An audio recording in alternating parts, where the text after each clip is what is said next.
오늘도 복된 주일 주시고 또 예배와 또 찬양과 기도로 하나님 앞에 나아갈 수 있도록 해주셔서 감사합니다. 우리 성가대의 찬양처럼 정말 주 안에 한 가족, 한 동역자, 한 공동체, 한 식구요, 그래서 한 이름으로, 한 입으로 찬양할 수 있는 은혜가 넘치게 하여 주옵소서. 이 시간 말씀을 나눌 때 우리와 함께 하시고 전하는 저에게 또 나누는 듣는 우리 성도에게 같은 마음을 허락하여 주옵소서. 예배의 주인 되시며 이 설교의 주인 되어 주시는 예수 그리스도 이름으로 기도 올리옵나이다. 아멘. 영적 능력 이제 다섯 번째 시간입니다. 어째 우리 성도님들 우리 주변에 또 우리 환경에 사단 마귀를 잘 이기고 계십니까? 아니면 그냥 무덤덤하게 지내고 계십니까?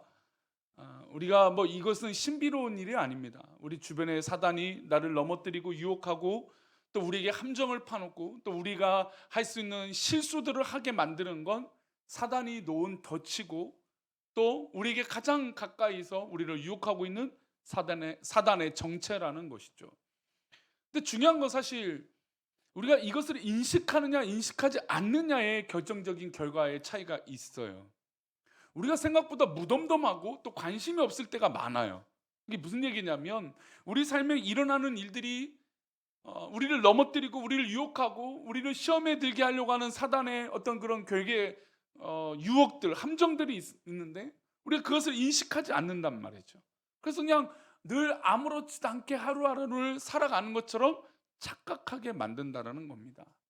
그래서 사실은 영적 능력은 이 능력을 갖는다는 건 큰 뭐 어떤 뭐 힘을 얻고 물론 성령님 내주해 주시지만 뭐 대단한 내가 우리가 뭐 히어로들처럼 뭐 무찌르고 이러는 게 아니에요. 그냥 우리는 문제 인식만 하면 돼요. 이것이 사단의 정체다. 근데 우리가 그 문제 인식이 쉽습니까 어렵습니까? 그냥 관심이 없어요 사실은. 요즘 세대의 가장 큰 문제는 관심이 없다라는 게 맞아요. 신앙이고 하나님께서 우리에게 말씀해 주시는 것들이 계속 우리 삶 가운데 있는데 우리가 아예 관심이 없어요. 그래서 사실은 하나님의 은혜와 섭리를 경험하는 건 우리가 이 세상 살아가면서 수많은 곳에서도 일어나요. 우리 성도님들이 일하고 있는 그 일터에서, 우리 성도님들이 있는 그 가정에서, 또 우리 성도님들이 만나는 그 사람들 때문에, 또 우리 성도님들이 만나고 있는 모든 주변의 이웃들 때문에, 또 요즘 얼마나 이제 외부로 다녀요. 정말 꽃하고 진짜 이제 조금만 나가도 초록색이 얼마나 이제 예쁜지 우리의 시야가 뻥 뚫리는 것처럼 얼마나 아름다운 이 계절. 계절의 여왕은 5월이잖아요. 그렇죠? 얼마나 예쁘고 막 요즘 뭐 저는 뭐 주말에 잘 이동을 하지 않으니까. 근데 어제 이제 손님이 왔고 이제 저녁에 잠깐 나갈 일이 있는데 그냥 차들이 어마어마하게 많아요. 조금만 나가도 그냥 사람들이 많아요. 왜요? 이 계절을 누리고 싶기 때문이죠. 근데 믿음의 성도들은 이 계절을 보면서도 하나님의 섭리를 느끼죠. 왜요? 어쩜 이렇게 계절이 얼마 한 두 달 전만 해도 초록색이 전혀 없고 갈색 뭐 그런 이 겨울의 느낌이었는데 이것이 또 계절이 바뀌어서 이렇게 찬란한 계절을 경험할 수 있고 또 날아가는 새 우리 교회가 싫어하는 비둘기도 있지만 그런 새들을 보면서 하나님의 놀라운 그런 섭리 지나가는 아이들의 웃음소리를 보면서 들으면서 야, 저 아이들이 웃고 있는 그 놀라운 그런 모든 주변에 일어나는 일들을 하나님의 계획이요 또 하나님의 은혜로 경험하고 인식하는 건 굉장히 중요합니다. 더불어서 그런 인식과 더불어 나를 유혹하고 넘어뜨리고 있던 존재가 있다라고 살펴보는 게 우리의 신앙의 중요한 자세일 것입니다. 오늘 그런 의미에서 이제 영적 능력의 마무리 이제 우리 사단을 대적하는 마무리 단계에 있는데 좀 희망에 대해서 얘기를 해보려고 해요. 사실 우리는 희망이 없잖아요, 그렇죠? 뭐 요즘 코로나 우울감 어제 이제 세무사 이제 직원이 와갖고 몇 시간 동안 좀 상담을 좀 하고 상황들을 좀 들어보고 하는데 진짜 자영업자들이 너무너무 힘들다라는 거예요. 사실 이 부채 즉 이제 빚이죠. 빚의 범위들이 너무 이제 감당하기 어려워서 정말 어려운 시기들을 보내고 있다는 게 느껴지는 게 자기 이제 재무제표들을 만들고 이제 세금 신고를 하면서 느껴진다라는 것이죠. 참 어렵다. 참 안타깝다.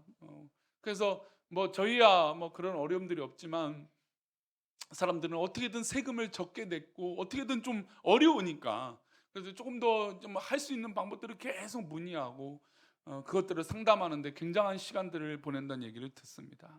어렵죠. 뭐 정치 뭐 쉬운 부분이 있습니까? 우리 성도님들 요즘은 이제 우리 성도님들 극명하죠. 50대 50이니까 투표 결과도 50대 50이니까 아마 극명할 거예요. 어떤 분들은 뉴스를 찾아서 듣는 분도 있고 어떤 분들이 요즘 다시 뉴스를 끄시는 분도 있을 거고 다양해요, 다양해. 뭐 정치, 경제, 사회, 뭐 요즘 세대들이 일어나는 세대 갈등, 요즘 또 일어나는 문화. 제가 이제 최근에 원래 논문을 쓰고자 하는 논문 한 주제가 있는데 또 다른 논문을 쓰려고 하는 것 중에 하나가 술 문화예요, 술 문화. 요즘 뭐 연예인들 TV 틀마다 무슨 술을 머시는 게 자랑이에요. 뭐 술을 뭐 요즘은 이제 교회에서도 그렇게 접근해요. 반주 정도 하는 게 건강에 좋을 수도 있죠. 근데 술은 명확하게 중독입니다. 중독. 예, 술을 이겨낼 수 없다라는 거예요. 그래서 우리 한국 교회 초기 선교사님들이 우리 조선이라고 하는 나라가 망하고 게으르고 어지러 아니 그렇게 열심히 사는 거 아침부터 일찍 농사 일을 하는데 겨울이 되고 어느 때가 되면 막 진짜 엉망이 될 때가 있대요. 왜요? 술 문화 때문에 그렇답니다. 술 때문에. 그래서 한국 교회 초기에 정말 정착했던 것이 술과 담배 끊어버리자. 이건 죄악이다라고 선언했던 것이에요. 저는 이 부분이 굉장히 성경적이고 굉장히 하나님께서 우리나라에게 주신 은혜라고 믿어요. 왜요?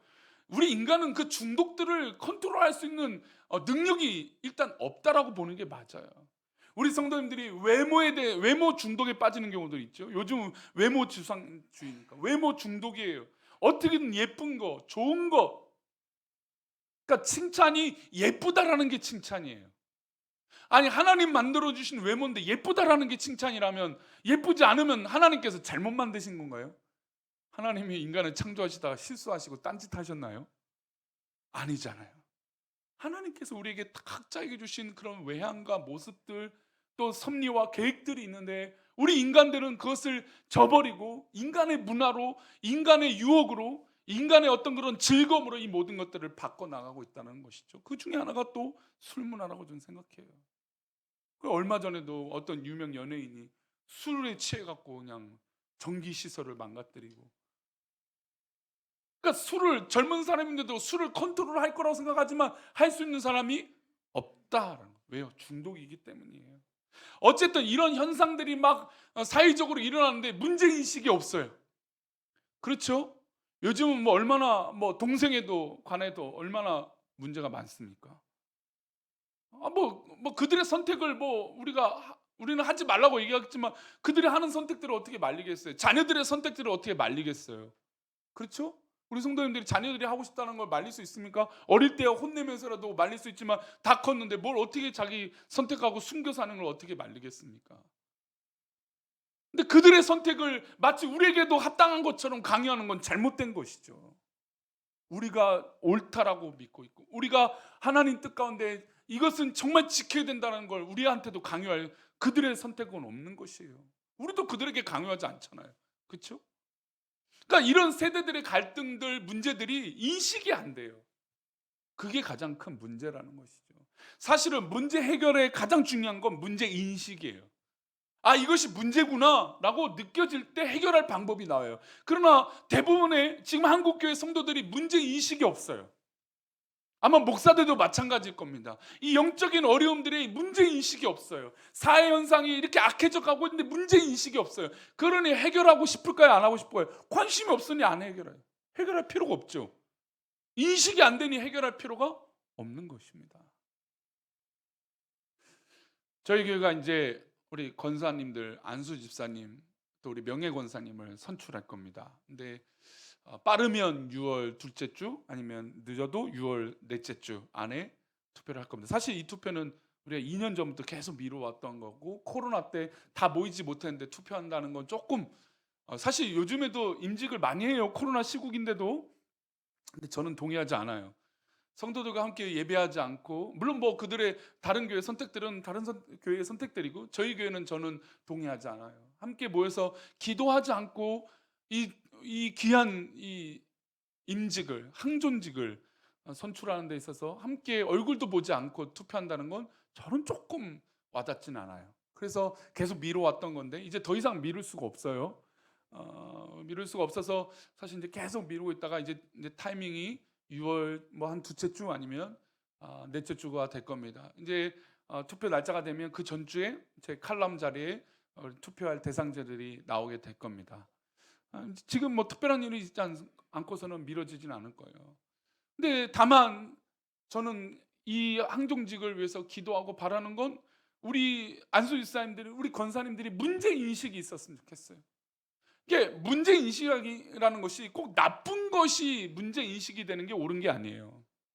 뭐 나쁜 거, 부정적인 거, 잘못된 것도 문제 인식이지만 좋은 것도 문제 인식을 할 수 있는 거예요. 우리 교회가 앞으로 이렇게 하면 좋겠다라고 하는 건 문제 인식이죠. 우리 교회가 이렇게 하나님 앞에 쓰임 받았으면 좋겠다라고 하는 것도 문제 인식이죠. 우리 목사님이 그렇게 사역했으면 좋겠다는 것도 문제 인식이죠. 또 잘못된 것이 있으면 이것도 문제 인식이죠. 그래야 더 건강한 발걸음을 하게 될 것입니다. 아멘. 저는 그래서 우리 안수일상 권사님들 또 앞으로 직분자들이 더욱더 세워질 때 문제인식, 우리 성도님들이 너무 좋아요. 그냥 목사를 얼마나 신뢰하시는지. 제가 계획하고, 물론 저를 신뢰하시는 것이겠지만 제가 이야기하고 계획하는 모든 바들을 박수를 쳐주시고 인정해 주시고, 얼마나 저는 목회하기 좋은 목사인지 모릅니다. 그리고 좋은 성도들을 만나서 얼마나 행복한지 모릅니다. 그런데 말씀드린 대로 좋은 것도 좋은 것의 문제 제기가 필요해요. 어느 순간 약점이 나타날 수도 있고, 어느 순간 교만에 빠질 수도 있고, 어느 순간 인간이 저지를 수 있는 쉬운 범죄들을 할 수 있는 게 연약한 인간이기 때문이에요. 그러니 장담하지 말고 하나님 앞에 겸손하게 자신 있는 것도, 잘하고 있는 것도 문제 인식을 하는 것이죠. 그런 앞으로의 직분자들, 또 우리 온 성도들이 되시기를 축원합니다. 어쨌든 우리가 이런 문제 인식이 없는 것 자체도 사회가 문제가 많아요. 그래서 사실은 왜 그러냐라고 조사를 했겠죠. 왜 이렇게 무관심하냐? 왜 문제인식을 갖지 않느냐? 우리 7, 80년대에만 해도 뭐 민주화 운동이니 뭐 여러 가지 사회 운동, 뭐 금모으기 운동, 뭐 월드컵, 이런 민족이 요즘 왜 이렇게 사회 현상에 대해서 무관심하느냐? 라고 물었겠죠. 답답해서 싫다라는 거예요. 해결이 안 되니까 싫어서 무관심하게 된다는 겁니다. 그러나 그때 오히려 더 큰 문제가 시작되는 거죠. 왜냐하면 이스라엘 역사가 망하는 역사였어요. 지금 예레미야가 활동하는 시기는 망하는 시기입니다. 북이스라엘이 아수르에게 멸망을 받았고, 이제 남유다도 바벨론에게 침략을 받아서 정말 포위가 되고 이제 멸망당할 이 시기에 활동했던 선지자가 예레미야예요. 그러니까 망해가는 조국을 보고 눈물로 기도하고 눈물로 하나님 앞에 사역했던 선지자가 누굽니까? 예레미야예요.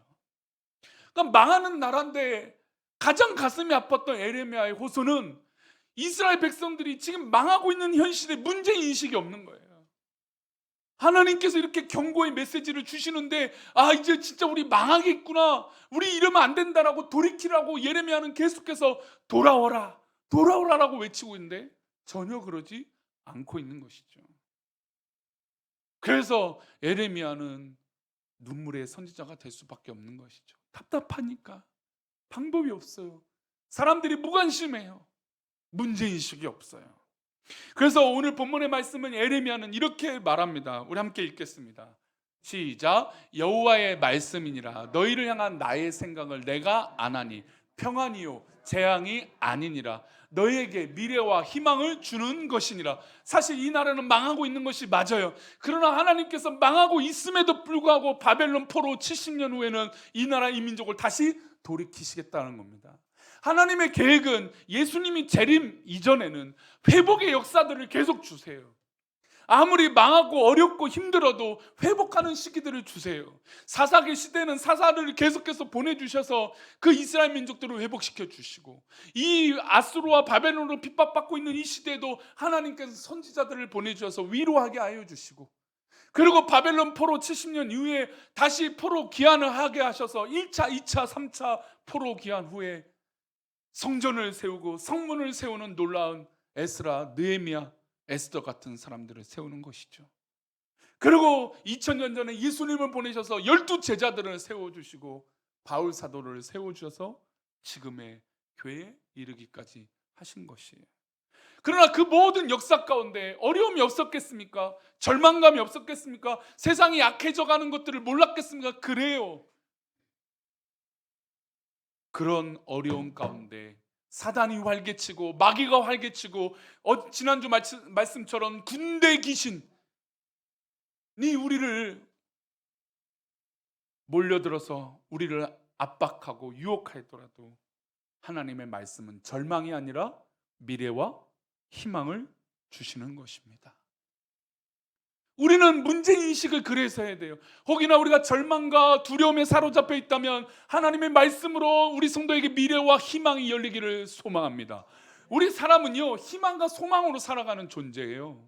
집을 사고 싶은 소망, 뭐를 소유하고 싶은 소망, 어떤 일이 일어나고 싶은 소망, 여행을 가고 싶은 소망, 어떤 일들이 잘 되기를 바라는 소망, 내 목적과 직장과 사업도가 잘 되기를 바라는 소망, 내 자녀들이 잘 되기를 바라는 소망, 그 소망으로 살아가는 게 우리 인간들이죠.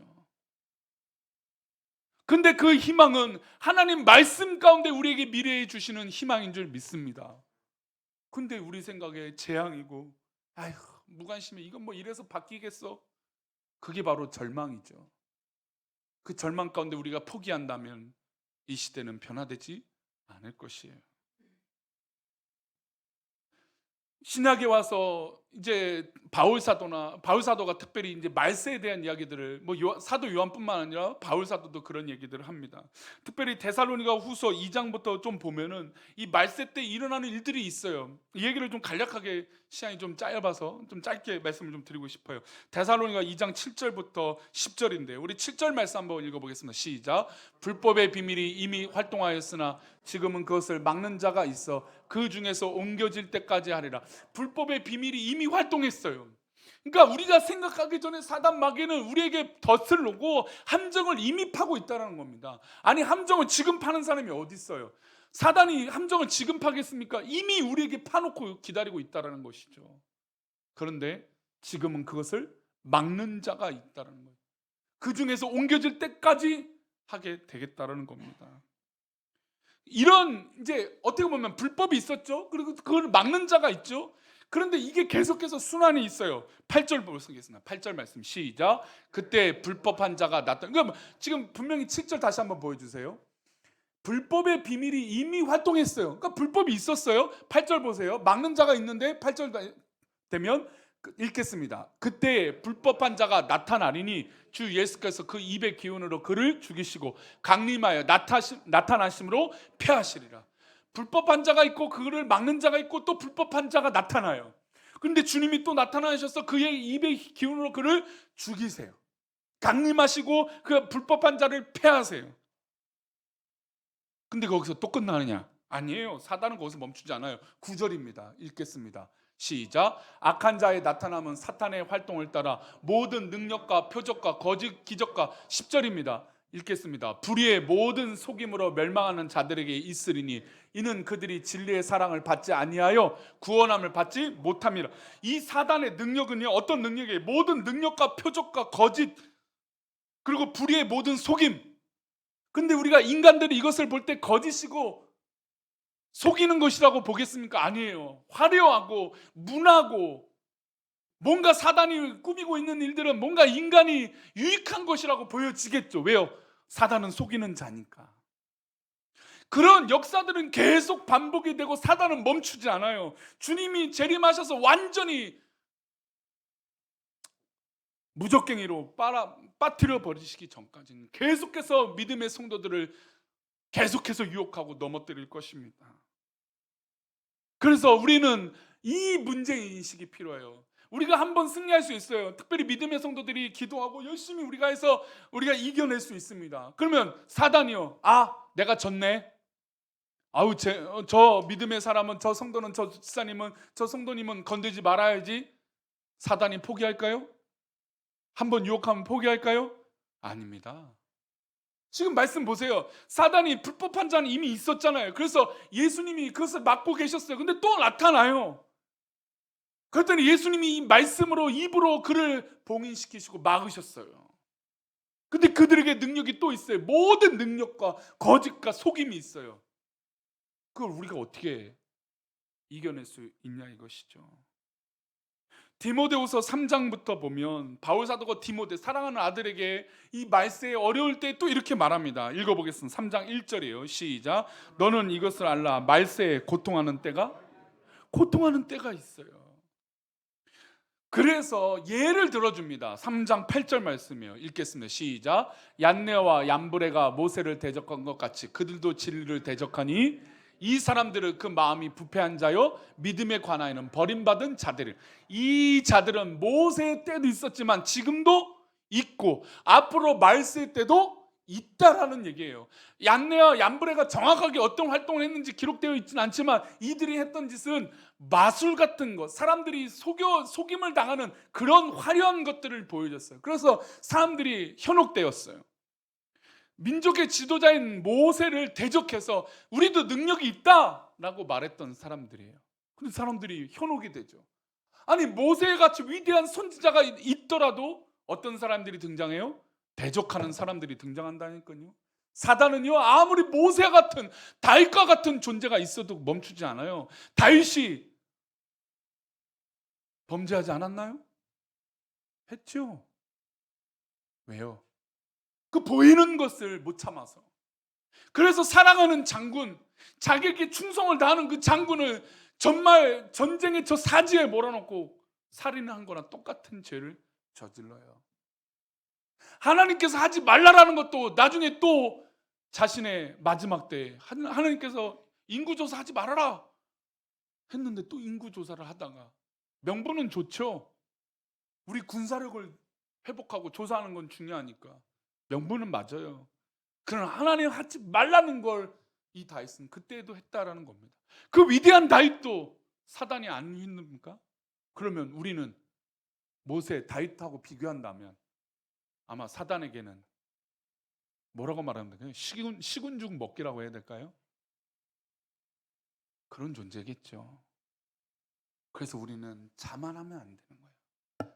제가 3주 전에 말씀드렸던 우리가 가장 하기 쉬운 교만이 이래서 무서운 거예요. 저는 문제인식을 하지 않는 것도 교만이라고 봐요. 우리 주변에 문제가 있는데 무관심해요.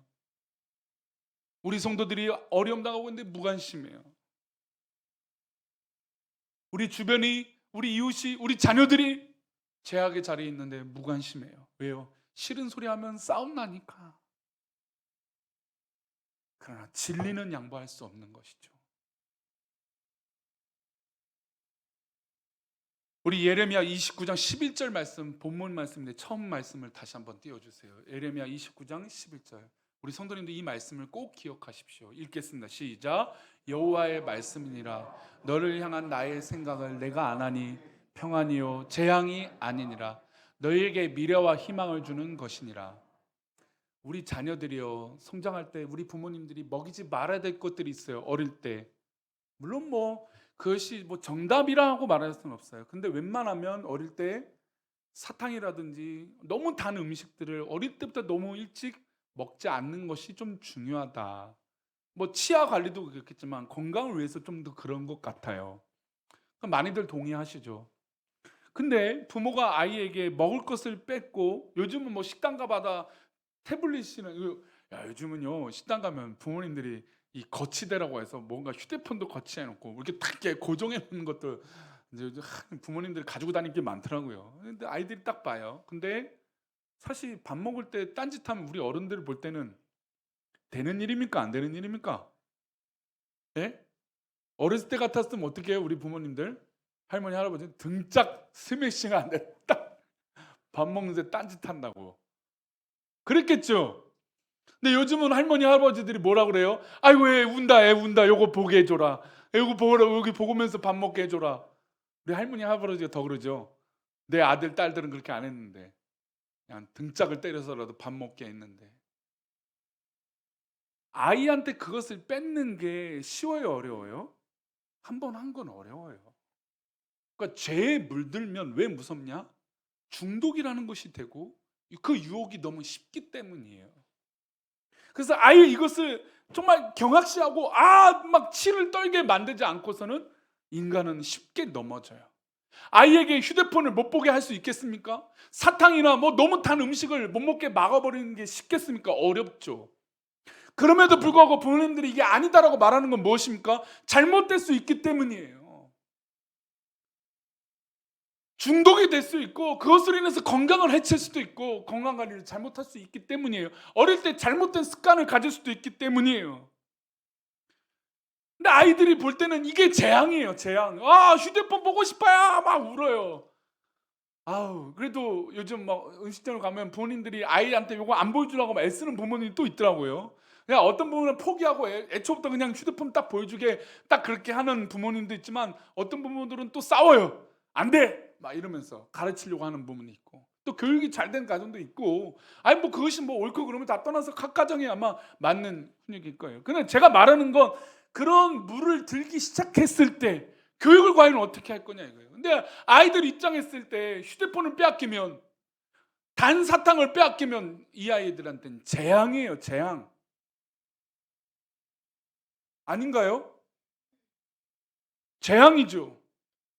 우리 성도님들이 하고 싶은 걸 하나님께 딱 막으신다고 생각해 보십시오. 하나님이라고 하는 존재를 빼고 내가 하는 걸 막았다라고 했을 땐 그건 재앙이죠. 근데 우리 부모님이 우리 아이들이 잘못되라고 그렇게 하는 걸까요? 우리 하나님이 우리에게 말씀하시는 것이 우리에게 잘못되라고 그렇게 말씀하시는 것일까요? 아니에요. 저는 문제 인식은 바로 여기에 있어요. 희망을 쏘는 건 바로 여기에 있어요. 하나님께서 나에게 하지 말라고 하시는 것은 어려움이고 재앙이 아니라 다시 한번 말씀 보여주세요. 희망이에요. 예레미야 29장 말씀입니다. 다시 한번 읽어볼까요? 여호와의 말씀이니라 너희를 향한 나의 생각을 내가 안 하니 평안이요 뭐가 아니다? 재앙이 아니니라 너희에게 미래와 할렐루야.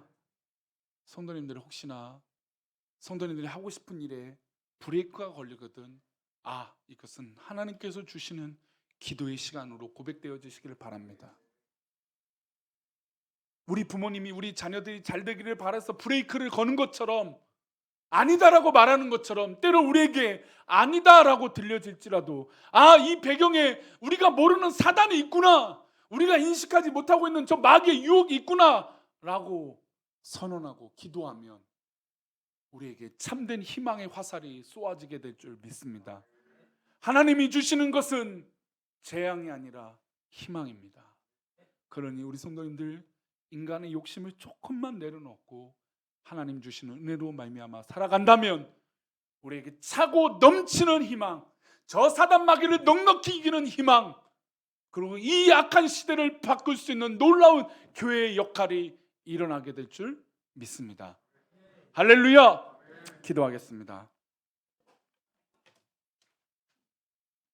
하나님 아버지, 우리가 이 시대를 살아가며 또 영광 가운데 살아가는 은혜를 주셔서 감사합니다. 그러나 하나님, 우리가 죄악에 물들어서 문제 인식 없이 살아가지 않게 하여 주시고 우리 주변에 우리 이웃에 우리 자녀들을 살릴 수 있는 놀라운 하나님의 말씀을 가르치고 미래의 희망을 쏘는 화살로 우리를 인도하실 것을 믿고 나아가는 귀한 믿음의 성도들 되게 도와주옵소서.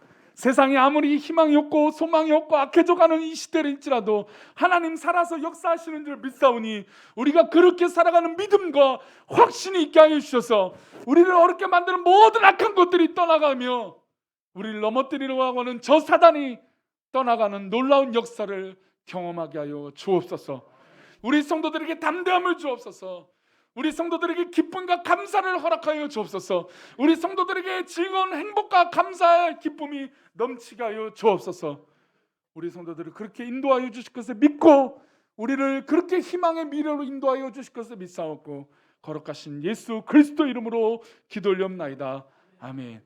이제는 우리 주 예수 그리스도의 은혜와 아버지 하나님의 크신 사랑과 성령님의 감화 감동 위로 교통하심이 오늘 말씀을 듣고 혹이나 우리를 괴롭게 하고 우리를 넘어뜨리는 그 말세의 유혹이 있을지라도 우리가 그것에 물들거나 우리가 넘어지는 것이 아니라 우리에게 때로는 채찍질이고 재앙일지라도 하나님 말씀은 우리에게 희망이요 소망인 줄 믿고 나아가 이 악한 시대를 변화시키는 우리 귀한 믿음의 성도들 그 고백 위에, 가정 위에, 우리 자녀들 위에, 우리 손주들 위에, 우리 모든 이웃들과 이 나라 이 민족 위에 이제부터 영원까지 함께 계시기를 간절히 축원하옵나이다. 아멘.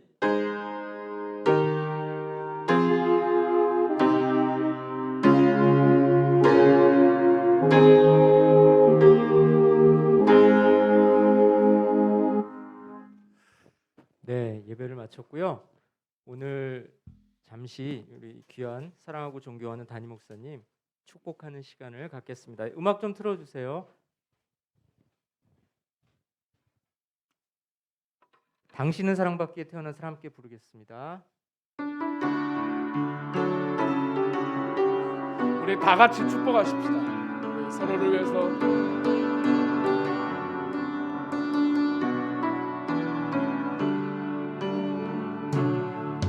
당신은 사랑받기 위해 태어난 사람, 당신의 삶 속에서